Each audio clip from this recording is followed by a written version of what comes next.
قسم کی تعریف و توصیف، حمد و ثنا، بڑائی و بزرگی کی بریائی اس اللہ وحدہ لا شریک خالق کائنات مالک ارض و سما کے لیے لاکھوں سوا ہے،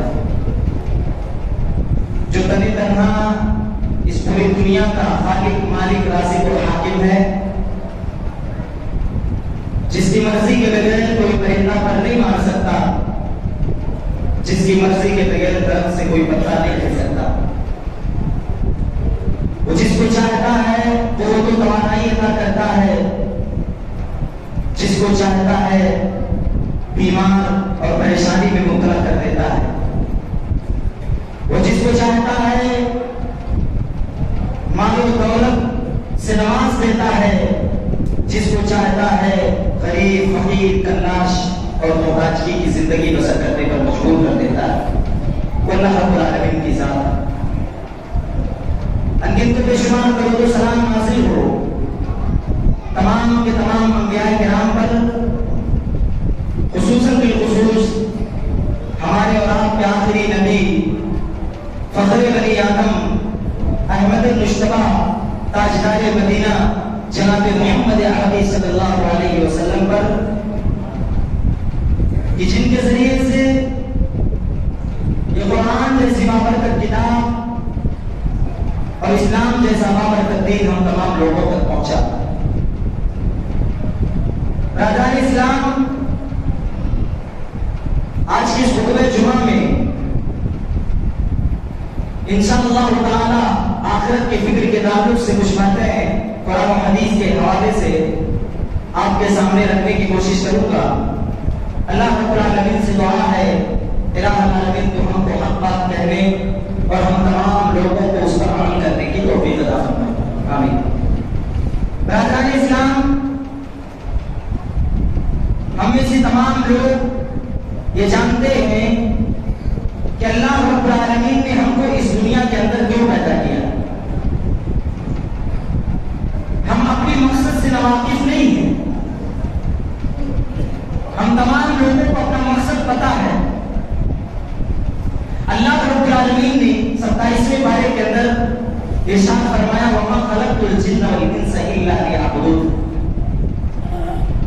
کہ ہم نے انسانوں اور جناتوں کو اپنی عبادت کے لیے ہی پیدا کیا۔ اللہ رب العالمین نے اس آیت کے چھوٹے سے ٹکڑے میں انسان کے مقصد کو بتایا۔ انسان کا مقصد کیا ہے؟ اللہ رب العالمین نے اس کو اس دنیا کے اندر پیدا کیا، اور پیدا کرنے کے بعد انسان اس دنیا کے اندر کیا کرے گا؟ سب سے پہلا کام کیا ہے اس کا؟ وَمَا خَلَقْتُ الْجِنَّ وَالْإِنسَ إِلَّا لِيَعْبُدُونِ۔ اور آج ہم اور آپ لوگ اسی مقصد سے دور ہوئے۔ ہمارا مقصد اللہ رب العالمین کی عبادت ہونی چاہیے، ہمارا مقصد پنج وقتہ نماز ہونا چاہیے، ہمارا مقصد لوگوں کی مدد ہونی چاہیے، لیکن آج ہم اور آپ لوگ اپنے مقصد سے دور ہو چکے۔ اس کا ریزن کیا ہے؟ کارن کیا ہے؟ آخرت کی فکر کو ہم لوگوں نے چھوڑ دی، آخرت کی فکر کرنی ہم نے چھوڑ دی، آخرت کو ہم نہیں یاد کر رہے ہیں۔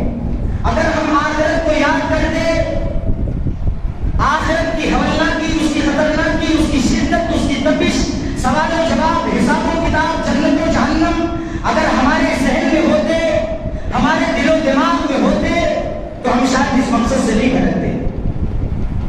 مثال کے طور پر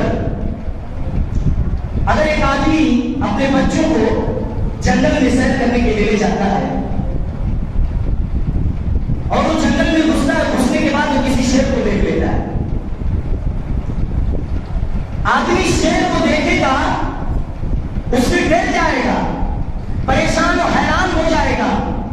پریشان اور حیرانی کا عالم یہ ہوگا کہ وہ اپنی نگاہ کو، اپنی نظر کو جس جانب گھمائے گا، جس جانب اپنی نگاہ کو، نظر کو دوڑائے گا، اس کے سامنے وہ شیر ملے گا، حالانکہ شیر اس کے سامنے موجود نہیں ہوگا، لیکن آدمی اس کے ڈر سے، اس کے خوف سے، اس کی شدت سے، اس کے جان لینے کے، اس کے حملے کرنے کی وجہ سے آدمی جس جگہ اپنی نظر کو دوڑائے گا شیر کو ایک مرتبہ دیکھنے کے بعد اس کے سامنے شیر ہی شیر نظر آئے گا۔ اگر ہمارے دل میں، ہمارے دماغ میں، ہمارے ذہن میں اگر آخرت کا فکر اس طرح سے رہے گا تو ہم اپنے مقصد سے، اپنے ٹارگیٹ سے کبھی دور نہیں ہو سکتے۔ دنیا کی کوئی طاقت، دنیا کی کوئی ہستی ہم کو اپنے مقصد سے، اپنے ٹارگیٹ سے دور نہیں کر سکتی ہے۔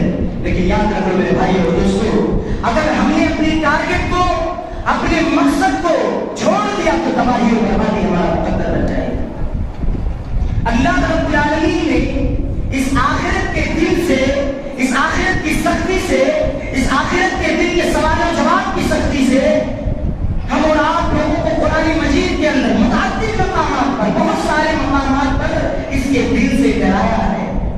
اللہ کے حبیب صلی اللہ تعالیٰ علیہ وسلم نے بھی احادیث مبارکہ میں بہت ساری جگہوں پر، بے شمار جگہوں پر اللہ کے حبیب صلی اللہ تعالیٰ علیہ وسلم نے اس دن کے عذاب سے بچنے کی کوشش کرتے رہنے کے لیے ہم اور آپ لوگوں کو تلقین کی۔ اللہ رب العالمین نے قرآن مجید کے اندر ارشاد فرمایا، یا ایھا الذین آمنوا قوا انفسکم، اے وہ لوگوں جو ایمان لائے ہو، ایمان والے ہو، قوا انفسکم، تم اپنے آپ کو بچاؤ، واہلیکم، اور اپنے اہل و عیال کو بچاؤ، نارن، کس سے بچاؤ؟ آگ سے بچاؤ۔ کون سی آگ؟ جہنم کی آگ۔ یا ایھا الذین آمنوا قوا انفسکم واہلیکم نارا وقودها الناس والحجارہ، جس کے ایندھن انسان اور فرش پتھر۔ اللہ رب العالمین نے اس آگ سے ہم اور آپ لوگوں کو، اور یہی نہیں بلکہ یہ بھی کہا کہ تم خود بھی بچو، اپنے اہل و عیال کو بھی بچاؤ۔ اکیلے بچ کر کے تم نہیں جاؤ، تم خود بھی بچنے کی کوشش کرو اور اپنے اہل و عیال کو بھی بچاؤ۔ آخر اللہ رب العالمین نے اس دن سے ہم اور آپ لوگوں کو کیوں بچنے کے لیے کہا؟ اس میں کچھ نہ کچھ تو ہے، کچھ کوئی مصلحت ہے، اور ہم اور آپ لوگ اس سے ناواقف نہیں ہیں۔ جانتے ہیں کہ آخرت کا دن کون سا دن ہوگا، اس دن کی سختی کیا ہوگی۔ بہت ساری تقاریر میں ہم لوگوں نے اس بات کو سنا ہوگا۔ میرے بھائی اور دوستو، اس دن کی سختی اور اس دن کی تپش، اس دن کے عذابات، اس دن کے عذابات کو ہم تمام کے تمام لوگوں کے ذہن میں، دماغ میں یہ باتیں گونج رہی ہیں، لیکن نہ جانے دنیا کی کون سی چیز ہم کو پھر بھی اس سے دور کر رہی ہے۔ نہ جانے دنیا کی کون سی چیز، دنیا کی کون سی دولت، دنیا کے کون سے بنگلے، کون سی مصروفیات ہم کو اللہ رب العالمین سے دور کر رہی ہے۔ پتہ نہیں ہم اور آپ کو کس گھمنڈ میں چھوڑ، جبکہ اللہ کے رسول صلی اللہ علیہ وسلم نے فرمایا، اتقوا النار ولو بشق تمرۃ فمن لم یجد فبکلمۃ طیبہ، اے لوگوں تم جہنم کی آگ سے بچو، فمن لم یجد فبکلمۃ طیبہ، اگرچہ کھجور کا ایک کھجور کا حصہ بھی صدقہ کر کے تم اپنے آپ کو جہنم سے بچا سکتے ہو، لیکن بچو۔ اور اگر کسی کے پاس وہ بھی نہیں ہے، فبکلمۃ طیبہ، تو ایک اچھا کلمہ کہہ کر کے اپنے آپ کو بچائے جہنم سے، لیکن وہ بچے جہنم کے عذاب سے۔ کوشش کرے کما حق ہو، اس کی کوشش یہ ہونی چاہیے کہ ہم آخرت کے دن سے، جہنم سے، اس کی آگ سے، اس کی تپش سے، اس کی شدت سے ہم اپنے آپ کو محفوظ کر لیں، اور ہر انسان کی خواہش ہی تمنا ہے۔ میرے بھائی اور دوستو، اس دن کی سختی اور اس دن کی تپش، اس دن کی ہولناکی، اس دن کی خطرناکی سے اللہ رب العالمین نے بے شمار آیتیں قرآن مقدس کے اندر نازل کی۔ اللہ رب العالمین نے اس دن کے تعلق سے فرمایا، اذ القلوب لدى الحناجر كاظمين، کہ محمد رسول اللہ صلی اللہ علیہ وسلم آپ اس دل سے تمام کے تمام لوگوں کو ڈرائیے تاکہ وہ اس دن کے عذاب سے بچ جائے۔ جب کلیجے منہ کو آ جائیں گے اس دن کی سختی کی وجہ سے،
فکر ہمارے ذہن میں نہیں ہے تو ہم الٹا سیدھا گناہ کرتے ہیں. کوئی ڈر نہیں رہے گا, کوئی خوف نہیں رہے گا, ہم اس سے کوسوں دور رہیں گے. اس لیے میرے بھائیوں اور دوستوں, ہم اور آپ لوگوں کو چاہیے کہ ہمارے ذہن میں, ہمارے دماغ میں آخرت کی فکر رہنی چاہیے ہمیشہ. اور یہی نہیں میرے بھائیوں اور دوستوں, صحابہ کرام رضوان اللہ تعالی علیہم اجمعین, ان کے ذہن و دماغ میں ہمیشہ آخرت کی فکر رہتی تھی. وہ سوچتے رہتے تھے کہ اللہ کے حبیب صلی اللہ تعالی علیہ وسلم کوئی ایسی نیکی کی بات بتائے, جلدی سے ہم اس کو ایکسپٹ کریں, ایکسپٹ کرنے کے بعد اس کو اپنے حق میں ترنت عمل کریں, عمل کر کے ترنت ہم اور آپ کو ثواب کمائیں. ہمیشہ وہ متاولی رہتے تھے نیکی کمانے کے لیے. عثمان غنی رضی اللہ تعالیٰ عنہ, اللہ رب العالمین نے ان کو اتنا زیادہ مال و دولت سے نوازا تھا. ایک مرتبہ مدینہ کے اندر جب مکہ کے لوگ ہجرت کر کے مدینہ گئے تو مدینہ کے لوگوں کو وہاں کا پانی پسند نہیں آ رہا تھا. وہاں کا پانی ان کو پسند نہیں آ رہا تھا. انہوں نے اللہ کے رسول صلی اللہ تعالی علیہ وسلم سے شکایت کی, اے اللہ کے رسول صلی اللہ علیہ وسلم, ہم کو یہاں کا پانی پسند نہیں آ رہا ہے. بیوی روما نام کا ایک کنواں ہے, وہاں کا پانی ہم لوگوں کو, اس کا پانی ہم لوگوں کو تھوڑا سا پسند آ رہا ہے. اللہ کے رسول, آپ اس کنویں کے پانی کا ہم لوگوں کے لیے انتظام کرا دیجیے. اللہ کے رسول صلی اللہ علیہ وسلم اس آدمی کے پاس گئے جو اس کنویں کا مالک تھا, کہا جنت کے چشمے کے بدلے میں تو اس کنویں کو بیچ دے مجھ سے. اس آدمی نے کہا, اللہ کے رسول صلی اللہ علیہ وسلم, اس کنویں سے میرا اور میرے بیوی بچوں کا گھر چلتا ہے. اگر میں اس کنویں کو بیچ دوں گا تو میرا گھر نہیں چل پائے گا. آج آپ مجھے اکٹھا پیسہ دے دیں گے, میں اس کو کہیں اور جگہ پہ لگا دوں گا, خرچ کر دوں گا, اور کل جب میرے بیوی بچے بھوکے رہیں گے تو پرورش کہاں سے ہوگی, میں اس کنویں کو نہیں بیچ سکتا ہوں. اللہ کے رسول صلی اللہ علیہ وسلم واپس چلیں گے. عثمان غنی رضی اللہ تعالیٰ عنہ کو پتہ چلا, انہوں نے اس کنویں کو 35,000 درہم میں خرید لیا. اس زمانے میں 35,000 درہم میں. آج کوئی 35 روپیہ دے کر کے کسی کو پانی پلانے کے لیے تیار نہیں ہوتا. 35,000 درہم دے کر کے اس کنویں کو خرید لیا, اور خریدنے کے بعد اللہ کے رسول صلی اللہ علیہ وسلم کے پاس گئے اور کہا, اللہ کے رسول صلی اللہ علیہ وسلم, میں نے اس کنویں کو خرید لیا ہے, کیا مجھے بھی جنت میں چشمہ ملے گا اگر میں اس کو اللہ کے راستے میں صدقہ کر دوں؟ اے اللہ کے رسول صلی اللہ علیہ وسلم, اگر میں اس کنویں کو ان مسلمانوں پر جو مکہ سے ہجرت کر کے آئے ہیں, جن کو یہاں کا پانی پسند نہیں ہے, اگر میں صدقہ کر دوں تو کیا میرے لیے بھی جنت میں چشمہ؟ اللہ کے رسول صلی اللہ علیہ وسلم نے کہا, ہاں صدقہ کر دیں. اس کو بہت مال تھا ان کے پاس, لیکن سمجھ نہیں تھا ہمارے اور آپ کی طرح. بہت زیادہ مالدار تھے, مال و دولت کا انبار لگا ہوتا تھا. ایسے ایسے خوشبو کا استعمال کرتے تھے کہ جس گلی سے گزر جایا کرتے تھے, آنے جانے والا جب وہ گزر کر کے چلے جاتے تھے تو آنے جانے والے لوگ اس کی خوشبو کا اس کو سونپتے تھے. آج ہم اور آپ لوگوں کو اللہ رب العالمین نے تھوڑی سی مالداری کیا دے دی, تھوڑا سا پیسہ کیا دے دیا, تھوڑی سی دولت کیا نواز دی. آج ہم اپنے اللہ کو بھول چکے ہیں, آخرت کی فکر کرنی ہم نے چھوڑ دی ہے. عثمان غنی رضی اللہ تعالیٰ عنہ کے تعلق سے بھی آتا ہے, تو اللہ کے رسول صلی اللہ علیہ وسلم مسجد کے اندر بیٹھے ہوئے تھے. اللہ کے رسول صلی اللہ علیہ وسلم کھڑے ہوئے, جنگ کا اعلان ہوا, مسجد کے اندر کھڑے ہوئے, کہا جنگ کا اعلان ہو چکا ہے, سب لوگ سامان اکٹھا کرو. غالباً کوئی دوسرا واقعہ ہے. عثمان غنی کوئی مسجد کے اندر سے کوئی کھڑا نہیں ہوا کچھ دینے کے لیے. عثمان غنی رضی اللہ تعالیٰ عنہ کھڑے ہوئے, 100 اونٹ اللہ رب العالمین کے راستے میں دینے کے لیے تیار ہو گئے. دوبارہ پھر اللہ کے رسول صلی اللہ علیہ وسلم نے سوال کیا, کوئی نہیں کھڑا ہوا, دوبارہ پھر سے کھڑے ہو کر کے 100 اونٹ اللہ کے راستے میں قربان کر. دوبارہ کھڑے ہو کر کے 300 اونٹ ایک مسجد میں ایک وقت میں بیٹھ کر کے اللہ کے راستے میں قربان کر دیے. یہ صحابہ کرام رضی اللہ تعالیٰ علیہ مجمعین کا طرز عمل تھا. آخرت کی فکر تھی, ان کے رگ رگ میں آخرت کی فکر تھی. لمحے لمحے کے لیے وہ فکر مند ہو جاتے تھے. ان سے اگر کوئی چھوٹا سا گناہ سرزد ہو جاتا تھا تو وہ اللہ رب العالمین